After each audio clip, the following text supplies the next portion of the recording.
अवतार मेहर बाबा की जय। अवतार मेहर बाबा की जय। अवतार मेहर बाबा की जय। అందరికీ జై మెహర్ బాబా అండి.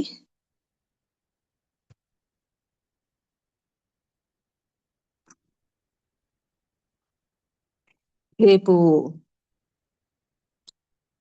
కిట్టీదేవి గారి పుట్టినరోజు. ఒక క్షణం ఆవిడ్ని స్మరించుకుని, ఎందుకంటే కిట్టీదేవి గారి గురించి ఇదివరకే మనం చెప్పడం జరిగింది.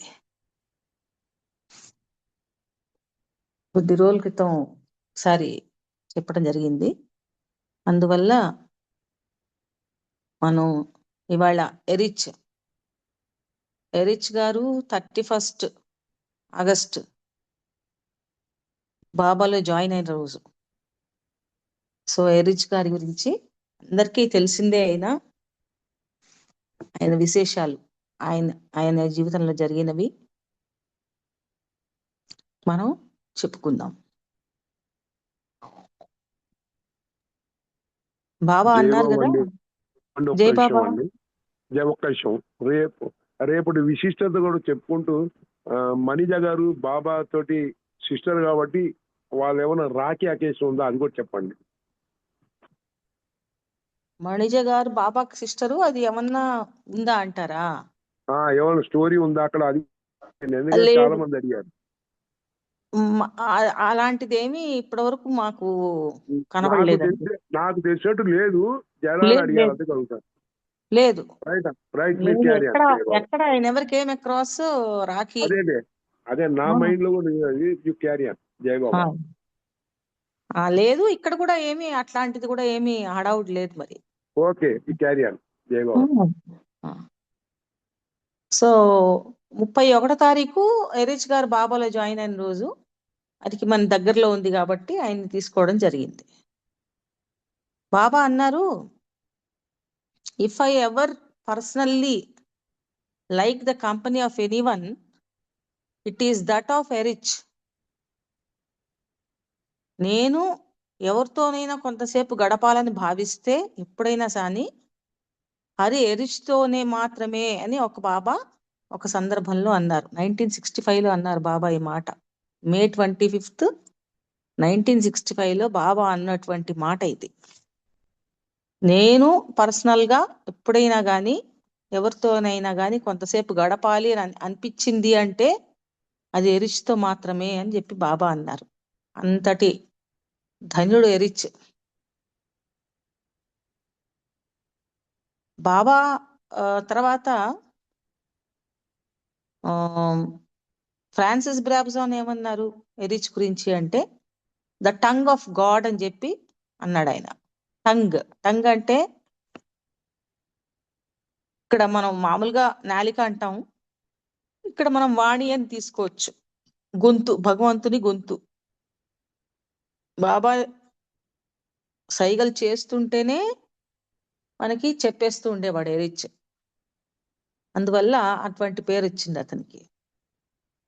ఈయన ఎరిచ్ బెహ్రం జసావాలా, మనందరికీ ఎరిచ్గా తెలుసు. 1938లో మేలో మెహర్ బాబా పిలుపు అందుకుని 21 సంవత్సరాల వయసులో ఎరిచ్ మెహరున్ సేవకు తన జీవితాన్ని అంకితం ఇచ్చాడు. తనకి కేవలం 21 సంవత్సరాల మంచి వయసులో ఉన్నటువంటి సమయం. యువకుడు. బాబా పిలిచారు రమ్మని. ఆ పిలుపు విన్న వెంటనే అతను తన జీవితాన్ని అంకితం ఇచ్చేశాడు బాబాకి. అవతారంతో కలిసి ఎరిచ్ దేశ విదేశాల్లో విస్తృతంగా పర్యటించాడు. మౌనావతారుడైన మెహరునికి భగవంతుని స్వరంగా ఆయన కీర్తి గడించాడు. ఆ స్వరం 2001 ఆగస్టు 30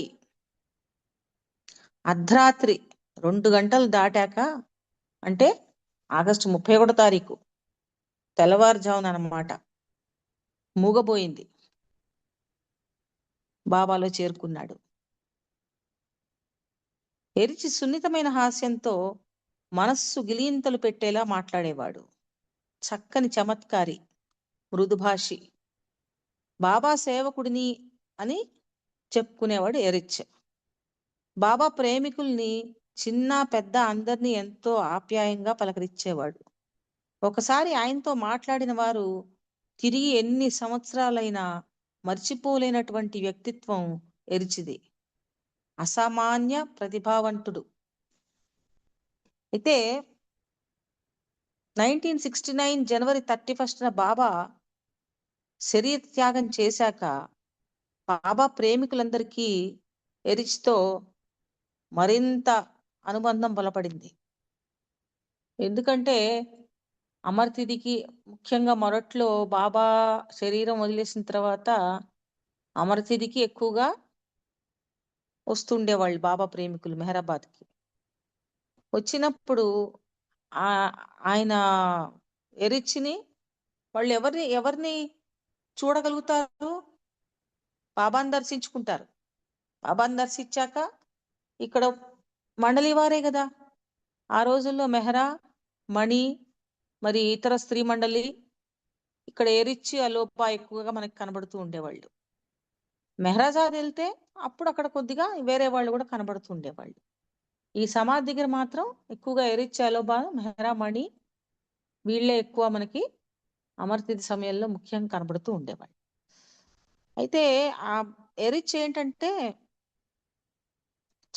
ఎంతో చక్కగా బాబా గురించి చెప్తుండేవాడు. బాబా దగ్గర ఉన్నప్పుడు జరిగిన సంఘటనల గురించి ఎరిచి బాబా చెప్పిన కథలు గాని, కథల రూపంలో ఎన్నో సందేశాలు ఇచ్చేవాడు ఎరిచ్. ఎంతో మణి గాని, మెహర్ గాని, ఈయన ఎరిచ్ గాని వీళ్ళు మండలి హాల్లో కూర్చొని మెహరాజాద్లో వచ్చిన ప్రేమికులతోటి మాట్లాడుతూ ఉండేవారు. మాట్లాడినప్పుడు వాళ్ళు చెప్పిన కథలతోనే ఎంతో బాబా తత్వం, బాబా ఏం చెప్పారు అనే దాని విషయంలో ఆ కథల రూపంలోనే ఎంతో అద్భుతంగా ఆధ్యాత్మికత అంతా దానిలో జోడించి ఆ విషయాలు చెప్తూ ఉండేవాళ్ళు. ఈయనకి ఒక ప్రత్యేకమైన శైలి ఉంది. అందరూ ఎరిచ్ మాటలు వినడానికి ఎంతగానో ఇష్టపడేవాళ్ళు. అలాగే ఎరిచ్తో జరిపిన ఉత్తర ప్రత్యుత్తరాలు, బాబాకి ఉత్తరం రాయాలి అంటే బాబాకు ఉత్తరం రాస్తే బాబా మళ్ళీ ఎరిచ్ ద్వారా సమాధానం ఇప్పిస్తూ ఉండేవారు బాబా ఉన్నప్పుడు. బాబా శరీరాన్ని వదిలిపెట్టాక కూడా ఎరిచ్తోనే ఎక్కువగా చాలా మంది ఉత్తరాలు, కరస్పాండెన్స్ నడుపుతూ ఉండేవాళ్ళు. అవి ఎంతో మంది అందరిళ్లలోనో భద్రంగా దాచుకున్నారు. ఎవరికి ఎప్పుడు ఎలాంటి సందేహం వచ్చినా ఒక కార్డు రాస్తే పెద్ద అన్నగారి లాగా ఆయన జవాబిస్తూ ఉండేవాడు. అవతారుడు మెచ్చిన అరుదైన వ్యక్తి ఎరిచ్. మరి ఆయన గురించి మనం ఇప్పుడు తెలుసుకోబోతున్నాం. ఎరిచ్ 1916 అక్టోబర్ 13న ముంబైలో జన్మించాడు. తల్లి గైమాయి, తండ్రి బెహరం షా. జోరాస్టర్ మతస్థులు. ఈయనకి చిన్నతనం నుంచి దైవభక్తి అమితంగా ఉండేది. అతని దైవభక్తిని చూసి ఆయన టీచర్లు కూడా ఆశ్చర్యపడేవాళ్ళు. తన స్నేహితులకు కూడా దేవుణ్ణి ఎలా ప్రార్థించాలనే విషయాలను ఎరిచ్ నేర్పించేవాడు. భజనలు, కీర్తనలు, పాటలు అంటే ఎరిచ్ చిన్నతనం నుంచి ఎంతో ఆసక్తి. ఎరిచ్ కాలేజీలో చదువుకునే రోజుల్లో అందరికీ విరుద్ధంగా అత్యంత సాధారణ దుస్తులు ధరించేవాడు. గుండు చేయించుకుంటూ ఉండేవాడు. మంచి దుస్తులు ధరించి దర్జాగా ఉండమని చెప్పి తండ్రి ఎంతగా కోప్పడినా ఈయన మాత్రం చాలా సామాన్యంగా, సాధారణంగా ఉండేవాడు. మొట్టమొదటిగా 6 సంవత్సరాల వయసులో బాబాను చూశాడు ఎరిచ్. నాగపూర్లో ఉంటున్న ఎరిచ్ వాళ్ళ ఇంటికి మెహర్ బాబా తొలిసారిగా వచ్చినప్పుడు ఎరిచ్ వయసు కేవలం 6 సంవత్సరాలు. ఎరిచ్ని తనతో పంపమని మెహర్ బాబా అడిగితే తల్లి వెంటనే అంగీకరించింది. తండ్రి మాత్రం ఒప్పుకోలేదు. తన చిన్నతనంలో జరిగిన ఒక సంఘటన గురించి ఎరిచ్ చెప్తూ, నా తల్లిదండ్రులు తొలిసారిగా మెహర్ బాబాను దర్శించుకున్నప్పుడు మెహర్ బాబా తన తల చుట్టూ ఒక చేతి రుమాలు చుట్టుకొని ఉన్నారు. ఒక సందర్భంలో ఒక భక్తుని ఇంటికి ఆయన వచ్చినప్పుడు ఆ భక్తుడు బాబాకు ఒక ఫోటో తీశాడు. మా అమ్మ ఆ ఫోటో కాపీని తీసుకొని మా ఇంట్లో గోడకు అమర్చింది. 1932 ప్రాంతంలో ఒక రోజున బాబాను లండన్లో కలిసిన ఒక కాలేజీ ప్రొఫెసరు మా ఇంటికి వచ్చాడు. మా ఇంట్లో గోడకు ఉన్న ఆ బాబా ఫోటోని చూసి ఆ ఫోటో కాపీ చేయించుకొని తిరిగి ఇస్తానని చెప్పి మా అమ్మను ఒప్పించి బాబా ఫోటోను ఆ ప్రొఫెసర్ తీసుకెళ్ళాడు. 2 రోజుల తర్వాత బాబా దగ్గర నుంచి మాకు ఒక టెలిగ్రామ్ వచ్చింది. ఆ టెలిగ్రామ్లోని విషయం ఏంటంటే, నన్నెందుకు మీ ఇంటి నుంచి పంపించేశారు అని ఉందిట టెలిగ్రామ్లో. ఫోటో ఆయన ఎవరు అడిగారని చెప్పి ఇచ్చినందుకు బాబా వెంటనే టెలిగ్రామ్ పంపించారట ఎక్కడి నుంచో. నన్నెందుకు పంపించేశారు మీ ఇంటి నుంచి అని. ఆ టెలిగ్రామ్ చూసి మా అమ్మ చాలా బాధపడింది. ప్రొఫెసర్ దగ్గర నుంచి మళ్ళీ ఆ ఫోటో తీసుకొచ్చి తిరిగి మా ఇంట్లో దాన్ని గోడ మీద అమర్చేదాకా మా అమ్మ మనసు కుదుట పడలేదు. ఆ తర్వాత మేము పూణేకు మకాం మార్చాం. చాలా సంవత్సరాల తర్వాత పూణేలో మా ఇంటికి బాబా వచ్చారు. మా ఇంట్లో అన్ని గదుల్లో తిరుగుతూ పైన చెప్పిన బాబా ఫోటోను చూసి ఒక క్షణం ఆగి ఆ ఫోటో కేసు చూస్తూ మా అమ్మను చెల్లెళ్ళను అక్కడికి పిలిచి ఆ ఫోటోకి ఆరతి ఇప్పించారు. ఆ ఫోటోలో నేనున్నాను అని బాబా వారితో చెప్పారు. ఇది ఒక ముఖ్యమైన సంఘటన ఆయన జీవితంలో జరిగింది. 1925లో మెహరాబాద్ సందర్శన. 1925 సంవత్సరంలో క్రిస్మస్ సెలవులలో ఒక రోజున అహ్మద్నగర్ నుంచి మా మేనమామ ఒక ఉత్తరం రాశాడు. ఎన్నో సంవత్సరాలుగా జోరాస్ట్రియన్లు అందరూ ఎదురు చూస్తున్న జరాతృష్ట మెహరబాబాలో తాను దర్శించుకున్నానని, మీరు అతని దర్శనానికి నగర్కి రమ్మనమని చెప్పి మా అమ్మా నాన్నలకు ఆయనకు ఉత్తరం రాశాడు. ఆ తర్వాత నేను, మా అమ్మ, 2 చెల్లెళ్ళు కలిసి మెహర్ బాబాను చూడటానికై అహ్మద్నగర్కు వెళ్ళాం. ఆడుతూ పాడుతూ ఒక విహారయాత్రకు వెళ్ళినట్టు ఆనాడు మేము నగర్కి వెళ్ళాం. అహ్మద్నగర్ నుంచి మెహరాబాద్కు గుర్రపు బండిలో వెళ్ళాం. బండిలో తగినంత స్థలం లేక నన్నకు గుర్రపు బండి వెనకాల కూర్చోబెట్టారు. మెహరాబాద్ చేరాక నన్ను దిగమని చెప్పగానే బండిలోంచి కిందకు ఒక్క గెంతు వేశాను. దాంతో నా మోచేతికి చిన్న దెబ్బ తగిలింది. ఆ తర్వాత మెహర్ బాబాను చూసేందుకు బయలుదేరాం. చుట్టూతా వ్రాయటానికి ఉంచిన పలకలు ఎత్తుగా ఉన్నాయి. బాబా మధ్యలో కూర్చున్నారు. నన్ను చూసి మెహర్ బాబా తన దగ్గరికి రమ్మన్నట్టు నాకేసి చూశారు. ఆయన అడగకపోయినా నేనే ఆయనతో నా మోచేతి దెబ్బ తగిలించుకున్నానని చెప్పాను. దాంతో బాబా నన్ను తన ఒళ్ళో కూర్చోబెట్టుకొని బాగా దగ్గరకు తీసుకొని ముద్దు చేశారు. ఆ తర్వాత దెబ్బ తగిలిన చోట మందు వేసి బాబానే స్వయంగా కట్టుకట్టారు. ఎంతో ప్రేమతో నన్ను దగ్గరకు తీసుకున్న బాబాను చూసి నేను ఎంతో సంతోషించాను. కొద్దిసేపు అయ్యాక మాకు బాబా స్వీట్లు పంచిపెట్టారు. దాంతో ఈ పెద్ద మనిషి దయా ప్రేమ గలవాడే కాదు, మంచి దానగుణం గలవాడని కూడా మనసులో నేను అనుకున్నా చిన్నపిల్లవాడిగా. అలా మొదలైంది నా తొలినాళ్లలో బాబాతో నా సాన్నిహిత్యం అని చెప్పి ఎరిచి చెప్పారు. 1931 సంవత్సరంలో నాగపూర్లో ఒక రోజున ఒక అపరిచిత వ్యక్తి మా ఇంటికి వచ్చి తాను మెహర్ బాబా సోదరుడనని చెప్పారు. తన పేరు జాక్ అని, మెహర్ బాబా కూడా తనతో వచ్చారని చెప్పారు. అయితే మెహర్ బాబా ఎక్కడా, ఆయన మీతో ఎందుకు రాలేదు అని కంగారు పడుతూ మా అమ్మ వచ్చిన వ్యక్తిని ప్రశ్నించింది. ఇంటికి ఎదురుగా గుర్రపు బండిలో బాబా ఉన్నారని చెప్పగా మా అమ్మ ఎంతో సంతోషంతో బాబాకు ఎదురు వెళ్ళి గౌరవంతో భక్తితో ఇంట్లోకి రమ్మని చెప్పి ఆహ్వానించింది. ఆ సమయంలో నేను మిషనరీ స్కూల్లో చదువుకుంటున్నాను. ఆ కారణంగా నాకు యేసుక్రీస్తు పునర్జన్మ గురించి, ఆయన ఎప్పుడు తిరిగి భూలోకంలోకి వస్తాడా అని చెప్పి ఎదురు చూస్తూ ఉండేవాడిని. దీనికి క్లాస్ రూమ్ లో టీచర్లు సరైన జవాబు ఇవ్వడం లేదు సరికదా, అడిగితే కసురుకుంటున్నారు. యేసుక్రీస్తు ఎప్పుడు వస్తాడు అని అడుగుతుండేవాడట. దాంతోటి వాళ్ళ టీచర్లు ఏం చెప్పలేక కసురుకునేవాళ్ళు. సరిగ్గా ఈ సమయంలోనే బాబా మా ఇంటికి వచ్చారు. స్కూల్ అయిపోయాక సైకిల్ తొక్కుకుంటూ నేను ఇంటికి వస్తున్నాను. బాబా మా ఇంటి గేటు దగ్గర ఎదురుగా నిలబడి ఉన్నారు. వెంటనే సైకిల్ దిగి బాబా పాదాలకి నమస్కరిస్తూ, క్షమించు బాబా అన్నాను. అలా ఎందుకన్నానో నాకే తెలియదు. అప్రయత్నంగా అన్నాను. బాబా నా కేసు చూసి గట్టిగా గుండెలకు హత్తుకున్నారు. బాబా తన 2 చేతులు నా భుజాల చుట్టూతా వేశారు. ఇద్దరం అలా నడుచుకుంటూ ఇంటి పెరటి భాగం వైపు వెళ్ళాం. ఆ తర్వాత పద ఆడుకుందాం అని బాబా నాతో అన్నారు.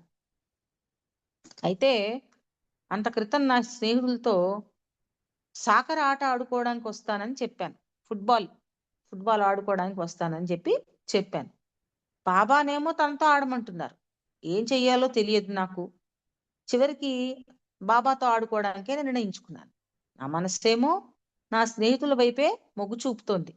వాళ్ళతో ఆడుకోలేకపోతున్నానని బాధపడుతూ తిరిగి ఇంకో రోజు ఇలా జరగకుండా జాగ్రత్త పడదాం అని చెప్పి మనసులోనే అనుకున్నాను.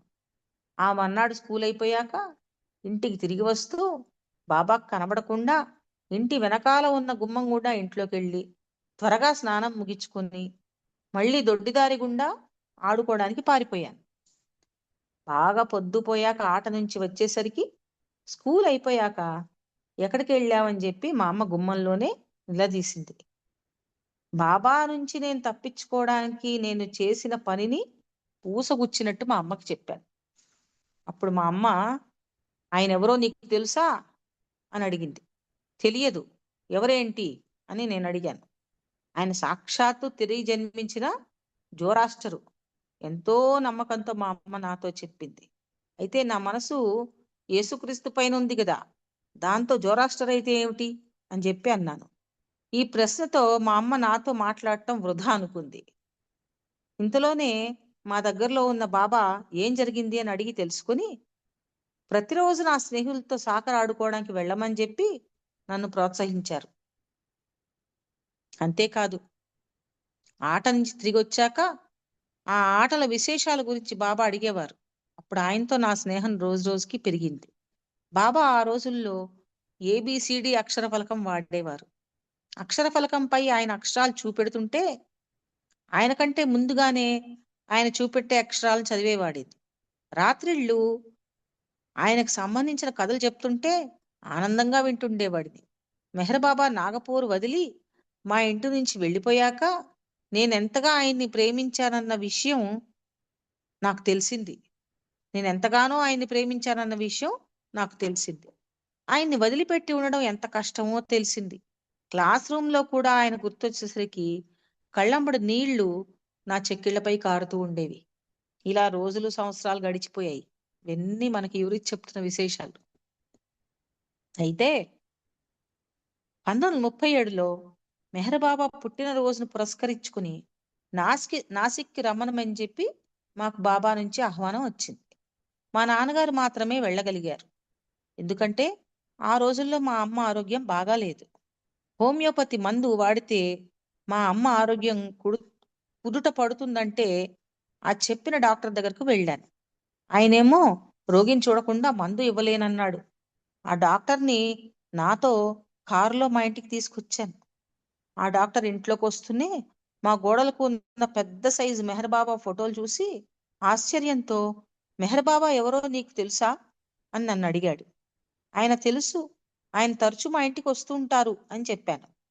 మెహర్ బాబా ఫోటోలు చూస్తూ మీరెంత ధన్యులండి అని ఆ డాక్టర్ నాతో అంటుంటే నాకు ఆశ్చర్యం వేసింది. ఆ వచ్చిన డాక్టర్ తన పని మర్చిపోయి మెహర్ బాబా గురించి చెప్తాడేంటి అని నేను అనుకుంటుంటే వెంటనే ఆయన మా అమ్మను పరీక్షించి ఏవో మందులు రాసి ఇచ్చాడు. నా కారులో హోమియోపతి డాక్టర్ని మళ్ళీ ఆయన ఆసుపత్రిలో దించబోతే ఆయన రామకృష్ణ మిషన్ అధ్యక్షుడు స్వామి భాస్కరన్ దగ్గరికి తనను తీసుకెళ్ళమని చెప్పి అడిగాడు. అక్కడికి వెళ్ళాక స్వామీజీ ఈ వ్యక్తి ఇంటికి మెహర్బాబా తరచూ వస్తుంటారట అని చెప్తూ ఆయనకు నన్ను పరిచయం చేశాడు. Homeo doctor. ఆ విషయం తెలుసుకున్న స్వామీజీ నాకు సహాయం చేయగలవా అంటూ ఈసారి గనక మెహర్ బాబా మీ ఇంటికి వస్తే నాకు తెలియజేయండి అని అడిగాడు. నాకు కొన్ని అనుమానాలు ఉన్నాయి, అవి తీర్చుకోవాలి మెహర్ బాబాని అడిగి అని చెప్పి స్వామీజీ నాతో అన్నాడు. అంత పెద్ద స్వామీజీ సహాయం కావాలని కోరేసరికి నేను ఎంతో ఆశ్చర్యపోయాను. అదే సంవత్సరంలో బాబా నాగపూర్లో దర్శనం ఇచ్చారు. ఆ సందర్భంగా హోమియోపతి డాక్టరు రామకృష్ణ మిషన్ స్వామీజీకి ఇద్దరికి దర్శనం ఇయ్యాల్సిందిగా నేను బాబాని కోరాను. అందుకు బాబా అంగీకరించారు. సరిగ్గా బాబా కేటాయించిన టైంకి రామకృష్ణ మిషన్ స్వామిని తీసుకురావడానికి నేను కారు తీసుకుని వెళ్ళాను. ఆయన కారులో కూర్చోబోయే ముందు బాబాను అడగాల్సిన ప్రశ్నలకు సంబంధించి రాసుకున్న కాగితాలు తెచ్చుకుంటున్నారా అని అడిగాను. ఆ కాగితాలు తెస్తున్నాను అని చెప్పాడు ఆయన. స్వామీజీ వాళ్ళు ఎంతో ప్రముఖులుగా భావిస్తూ అందరినీ పక్కకి దోసుకుంటూ వారిని బాబాకు పరిచయం చేశాను. బాబా వాళ్ళకేసి నవ్వుతూ చూసి ఆయనకి ఎదురుగా ముందు వరుసలో కూర్చోమని చెప్పారు. ఆ రోజుల్లో బాబా గురించి నాకేమీ తెలియదు కదా. దాంతో వాళ్ళు నీతో ప్రత్యేక ఇంటర్వ్యూ కోసం వచ్చారు బాబా అని చెప్పి బాబాకి మధ్యలో వెళ్ళి గుర్తు చేశాను. బాబా ఏమో నవ్వుతూ అలాగే అన్నట్టు తల ఊపారు. మీ ప్రశ్నలు సిద్ధంగా ఉంచుకోండి స్వామీజీ అని స్వామీజీ గుర్తు చేశారు.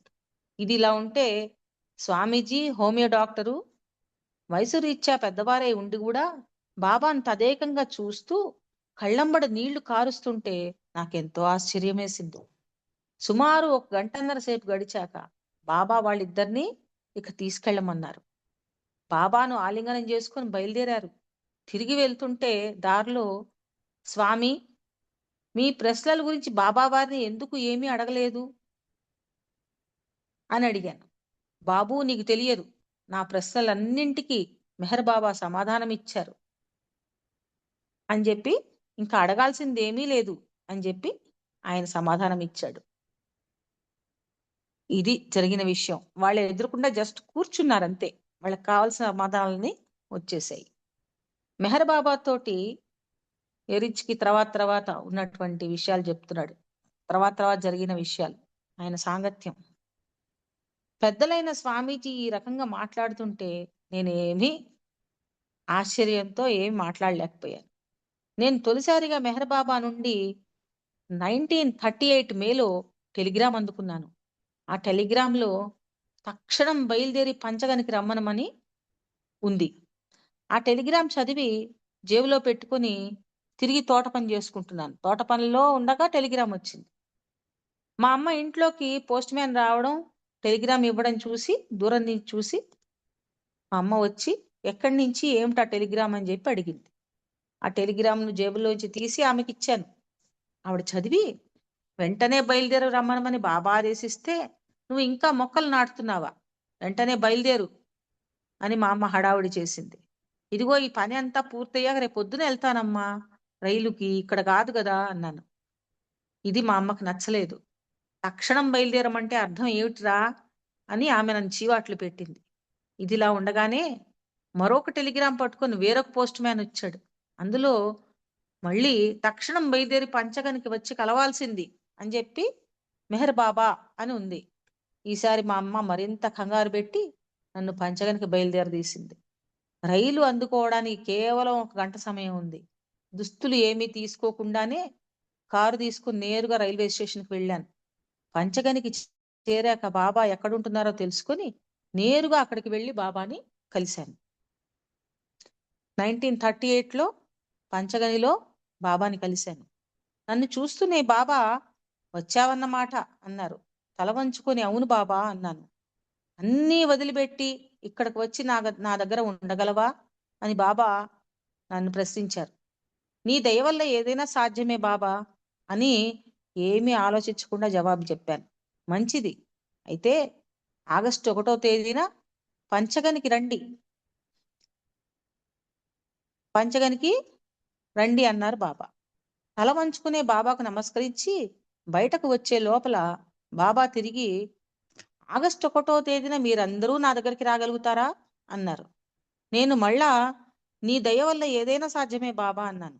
చివరగా బాబా నా బస, భోజనం ఎక్కడా అని అడిగారు.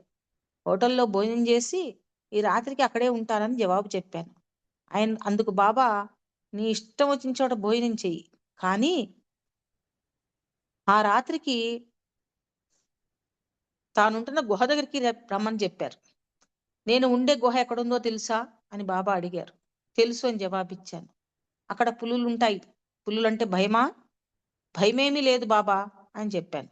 ఓ, నీకు పులి అంటే భయం లేదా? అయితే నీకు దొరికితే పులిని ఒకదాన్ని చెవులు పట్టి నా దగ్గరికి తీసుకురా అని బాబా నవ్వుతూ అన్నారు. ఆ రోజు రాత్రి బాగా తిని సుఖంగా నిద్రపోయాను. మర్నాడు రైలులో తిరుగు ప్రయాణంకై బయలుదేరాను. రైల్లో కూర్చుని బాబాకు తాను చేసిన వాగ్దానాలు గుర్తు చేసుకుంటే బాబాకు నేను చేసిన వాగ్దానాలు గుర్తు చేసుకుంటే అవి ఎంత తీవ్రమైనవో కష్టమైనవో అప్పుడు నాకు అర్థమైంది. కేవలం 2 నెలల్లో మా ఆస్తిపాస్తులన్నీ వదిలి బాబా దగ్గరకు రావడం అంటే అంత సులభమా అనిపించింది. ఆ సమయంలోనే మా చెల్లెలకు పెళ్లి నిశ్చయమైంది. తమ్ముడు ఇంకా చదువుకుంటున్నాడు. నేను బెనారస్ విశ్వవిద్యాలయానికి వెళ్ళాలని ప్రయత్నిస్తున్నాను. అన్నిటికంటే ప్రధానంగా మా నాన్న ఇంకా ప్రభుత్వ ఉద్యోగంలో పనిచేస్తున్నాడు. ఇలా ఒకదాని తర్వాత మరొకటి నా కుటుంబ విషయాలని నాకు ఆలోచనలు వస్తున్నాయి. అంతా నీ దయ వల్ల సాధ్యమేనని కదా, అందులో నువ్వు వాగ్దానం చేసింది ఏముంది అని ఏదో తెలియని ఒక గొంతు వినిపించింది నాకు. ఇలా ఆలోచిస్తుంటే, నీ దయ వల్ల ఏదైనా సాధ్యమే బాబా అని కదా నువ్వు అన్నది. నువ్వు ఏమింది ఇక్కడ, నువ్వు చేసిన ప్రామిస్ ఏముంది అని చెప్పి మళ్ళీ నా మనసులో నాకు ఒక స్వరం వినిపించింది. దాంతో మనసు కొంత కుదుట పడింది. నేను నాగపూర్ చేరేసరికి రైల్వే స్టేషన్లో నేను పార్క్ చేసిన కారు కనిపించలేదు. ఇంటికెళ్ళి చూస్తుంది కదా, మా నాన్న ఆ కారుని తీసుకొచ్చినట్టు తెలిసింది. ఆ మాదిరిగా కారుకు భద్రత లేకుండా రైల్వే స్టేషన్ దగ్గర వదిలి పంచగనికి వెళ్ళినందుకు మా నాన్న నాపై కోపడ్డారు. ఇంతలో మా అమ్మ పంచగనిలో బాబా సంగతుల గురించి చెప్పమని తొందర చేసింది. అన్ని విషయాల్ని పూసగుచ్చినట్టు అమ్మా నాన్నలిద్దరికీ చెప్పాను. మా అమ్మ ఆనందానికి అవధులు లేవు. బాబా మనల్ని కరుణించాడని, మనం ఎంతో అదృష్టవంతులని అంది.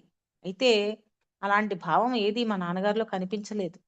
మీ సమాధానం ఏమిటి అని నేను మా నాన్నగారిని అడిగితే, ఇన్ని సంవత్సరాలుగా మీ సుఖ సంతోషాల కోసం ఇంత ఆస్తిపాస్తులు సేకరించాను, కానీ మీరందరూ బాబా పాదాల దగ్గరే నిజమైన ఆనందం ఉంటుందని భావిస్తే నాకేమీ అభ్యంతరం లేదు. ఎన్నో సంవత్సరాలుగా సంపాదించిన ఈ ఆస్తినంతా అమ్మి వేయడానికి ఏది మంచిదో ఒక నిర్ణయం తీసుకోండి అని చెప్పి మా నాన్న నాకే చెప్పారు. అన్ని డాక్యుమెంట్లపై నేను సంతకాలు మాత్రం చేస్తాను అన్నారు మా నాన్న అని ఎరిచి చెప్తున్నాడు. ఆ మన్నాడు నేను బాబా ఆజ్ఞ మేరకు ఆగస్టు 1వ తేదీ కల్లా వచ్చేందుకు సిద్ధంగా ఉన్నామని చెప్తూ ఒక అంగీకారపు లేఖ రాశాను. అయితే మా నాన్న ఉద్యోగంలో రిటైర్మెంట్కి ఇంకా 6 నెలల గడువు ఉంది.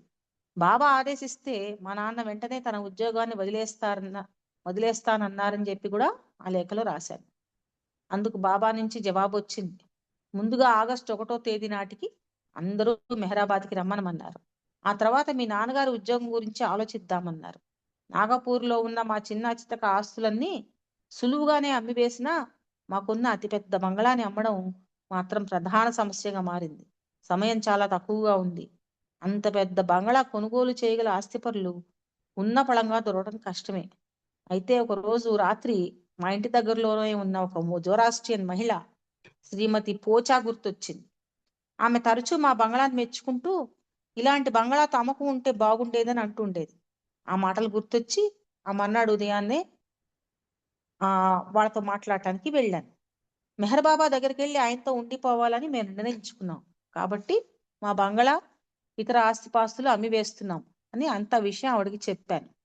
దానికి వాళ్ళు ఎంతో ఆశ్చర్యపోయారు. మేము కూడా మెహర్ బాబాని దర్శించుకున్నాం, కానీ మా జీవితంలో ఇలాంటి పరిస్థితి రాలేదన్నారు. శ్రీమతి పోచా అయితే నేను చెప్పిన విషయం ఇంకా నిజమేనా అనే అనుమానంతో ఉంది. ఏమైతేనేం నేను చెప్పిన మాటలు నిజమని రూఢి చేసుకున్నాక బంగళా ఖరీదు కేవలం 30,000 రూపాయలుగా నిశ్చయించి ఇంతకు మించి నేను ఇవ్వలేనంది. ఆమె ఇచ్చే 30,000 రూపాయలకు కేవలం బంగళా మాత్రం ఇవ్వగలమని, బంగళాతో పాటు ఇతర వస్తువులు ఏవి ఇవ్వలేమన్నాను. అందుకు ఆమె ఒప్పుకోలేదు. సరికదా, తమ పిల్లలకు పెళ్లి చేయాల్సింది, ఇంతకంటే ఎక్కువ నేను ఇచ్చుకోలేను అని పదే పదే చెప్పింది. ఇందుకు ఆశ్చర్యపడుతూ, వాళ్ళు ఇచ్చే డబ్బు ప్రధానం కాదు కాబట్టి శ్రీమతి పోచా చెప్పినట్టుగానే అంగీకరించి బాబా ఆదేశాల మేరకు ఆగస్టు 1వ తేదీన 21 సంవత్సరాల వయసులో మెహరాశ్రమంలో చేరాను. నాతో పాటు మా కుటుంబం అంతా మెహర్ బాబా ఆశ్రమంలో చేరింది. నేనైతే బాబా వారి పర్యటనలలో పాల్గొంటున్నాను. బాబా ఆజ్ఞ ఇవ్వనందున మా నాన్న తన ఉద్యోగంలోనే కొనసాగుతున్నారు. 1939లో మా తండ్రి అప్పుడు భోపాల్లో ఉన్నారు. ఆయన ఒకసారి బాబాను ఏకాంతంగా కలిసి సుమారు 1:30 గంట మాట్లాడారు. అయితే ఆ చర్చల సారాంశంగా మా తల్లి, 2 చెల్లెళ్ళు, తమ్ముడు జబల్పూర్కి సమీపంలో మాండ్లా అనే ప్రదేశంలో బాబా మండలితో కలిసి ఉన్నారు. ఈ రకంగా మొట్టమొదట ఎరిచ్ కుటుంబం అంతా వచ్చి బాబాకి అంకితం అయిపోయారు. సమయం అయిపోయింది కాబట్టి నేను ఇక్కడ ఆపుతున్నాను. ఇంకా చాలా విశేషాలు ఉన్నాయి, మరోసారి ఎప్పుడన్నా చెప్పుకుందాం. అవతార్ మెహర్ బాబాకి జై.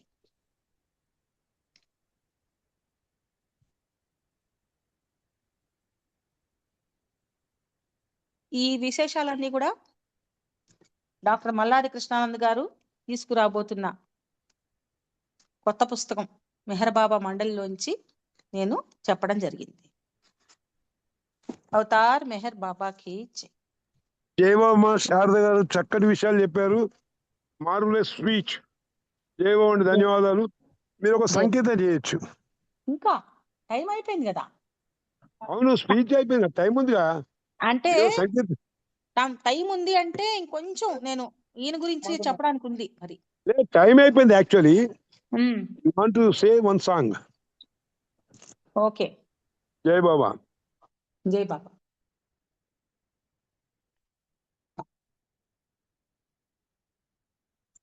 ఏం పాడినాను ఒక క్షణం ఆలోచిస్తాను.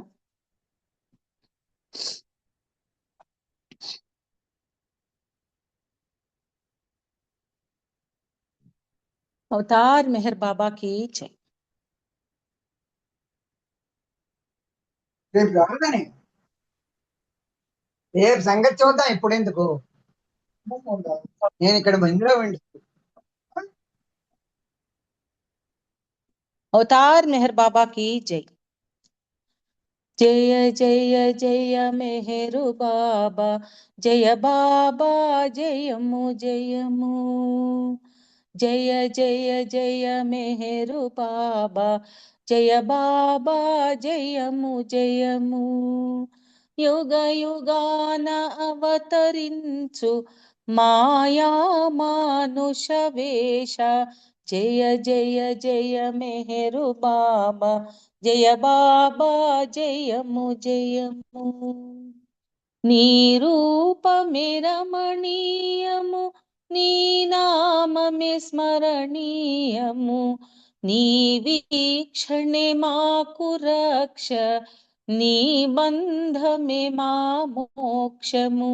జయ జయ జయ మెహరు బాబా, జయ బాబా జయము జయము. ఆవేదనలంతరించి ఆనందం అతిశయించు పెను తుఫాను నీ ప్రేమై, అభము తొలగు శుభము కలుగు. జయ జయ జయ మెహరు బాబా, జయ బాబా జయము జయము. అహం భావమణగిపోవు స్వార్థమే నిస్వార్థమౌను, ప్రతి ఆత్మా పరమాత్మగా ముజగాలు మేలుకొనును. జయ జయ జయ మెహరు బాబా, జయ బాబా జయము జయము. జయము జయము నిన్ను తలచిన, జయము జయము నిన్ను కొలచిన, నిన్ను తలచిన నిన్ను కొలచిన నిన్ను వలచిన జయము నిజము. జయ జయ జయ మెహరు బాబా, జయ బాబా జయము జయము. యుగ యుగాన అవతరించు మాయా మానుష వేష జయ జయ జయ మెహరు బాబా జయ బాబా జయము జయము జయ బాబా జయము జయము అవతార్ మెహర్ బాబా की జై జై బాబు అండి. నందిగాం శర్మ గారు ఒక సంగీత ఇవ్వాలి.